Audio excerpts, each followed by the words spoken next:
আসসালামু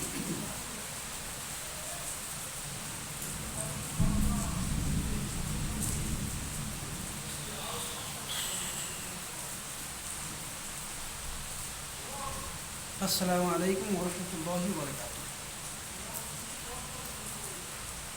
প্রিয় দর্শক মণ্ডলী, আপনাদের সামনে আমি এখন এতেকাফ সম্পর্কে কিছু আলোচনা করব। জনাবে রাসূলুল্লাহ সাল্লাল্লাহু তাআলা আলাইহি সাল্লাম সবসময় এতেকাফ করতেন। প্রত্যেক রমজানের শেষ দশকে আফসাল্লাহু আলাইহি সাল্লাম এতেকাফ করেছেন। এর প্রমাণ আছে বুখারী শরীফে হাদিস আছে, আল্লাহ হাবিব সাল্লাল্লাহু আলাইহি সাল্লাম রমজান মাসের শেষ দশকে সব সময় এতেকাফ করেছেন। আমার কাছে বুখারী শরীফে আছে, আমি আপনাদেরকে দেখিয়ে দিচ্ছি। বুখারী শরীফ দেখেন,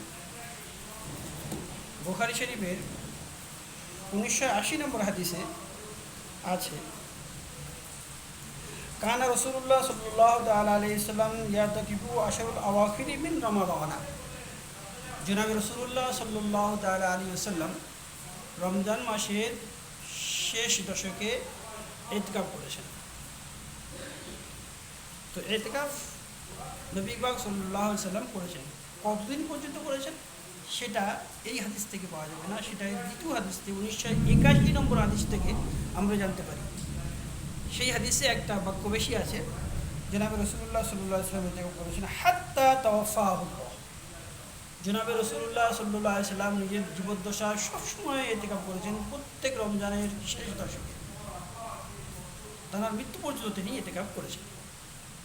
তো বোঝা গেল ইতিকাফ রমজানের শেষ দশকে জনাবে রাসূলুল্লাহ সাল্লাল্লাহু তাআলা আলাইহি ওয়াসাল্লামের করা এটা সুন্নত পদ্ধতি। ইতিকাফ তিন প্রকার। ইতিকাফ নফল ইতিকাফ। এই নফল ইতিকাফ যে কোনো সময় হতে পারে, রমজানের জন্য নির্দিষ্ট নেই। রাতে হতে পারে, দিনে হতে পারে, যখন হতে পারে। কোনো মানুষ মসজিদে এলো, এসে নিয়ত করলো আমি নফল ইতিকাফ করছি, এবার যতক্ষণ সে মসজিদে থাকবে সে ইতিকাফ করার সওয়াব পাবে। এই ইতিকাফ 10 মিনিট হতে পারে, 5 মিনিট হতে পারে, 1 ঘন্টা হতে পারে, একদিনও হতে পারে, এক রাতও হতে পারে। আর একটা ইতিকাফ যেটা ওয়াজিব, কী হলো, মানুষ কোনো কাজের নিয়ত করে, আল্লাহ তাআলা আপনি যদি এই কাজটা আমাকে করে দেন তাহলে আমি 10 দিন ইতিকাফ করব। তো সেই কাজটা তার হয়ে গেছে, এবার 10 দিন তাকে ইতিকাফ করাটা ওয়াজিব।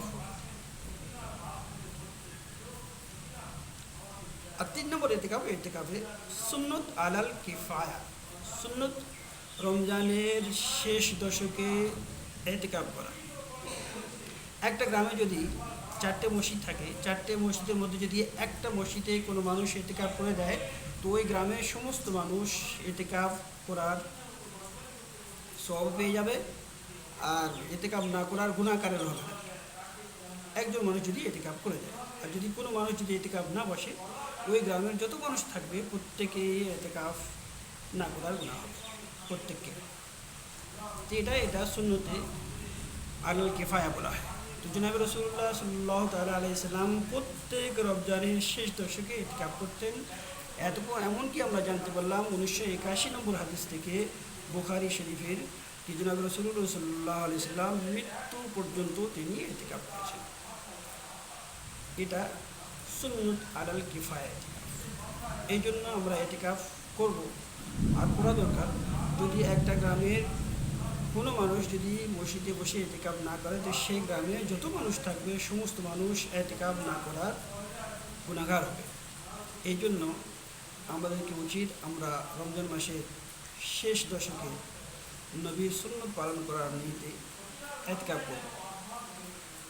ইতিকাফ নিয়ত হলো এই যে রমজানের 20 তারিখে, যেদিন রমজান মাসের 20 তারিখ হবে, সেই দিনে আসরের পরে সূর্য ডোবার আগে আগে মসজিদে ইতিকাফের নিয়ত করে বসে যাওয়া। আর যখন ঈদের চাঁদের এলান হবে, সেই এলান শুনে মসজিদ থেকে বার হয়ে যাওয়া। নিয়ত করতে গেলে আরবিতে করতে হবে, এমন কোনো ব্যাপার না। নিজের ভাষা, যদি বাংলা ভাষা হয় সে বাংলা ভাষায় নিয়ত করবে, অন্য কোনো যদি ভাষা তার থাকে সেই ভাষায় সে নিয়ত করবে। আরবি থেকে নিয়ত করতে হবে এমন কোনো প্রয়োজন। এই জন্য রমজান মাসে আল্লাহ তাআলা প্রত্যেককে তৌফিক দান করুন কি রমজানে আমরা শেষ দশকে ইতিকাফ করবো। আল্লাহ তাআলা আমাদের আমলগুলো তৌফিক দান করুন। ওয়া মা আলাইনা ইল্লাল বালাগ।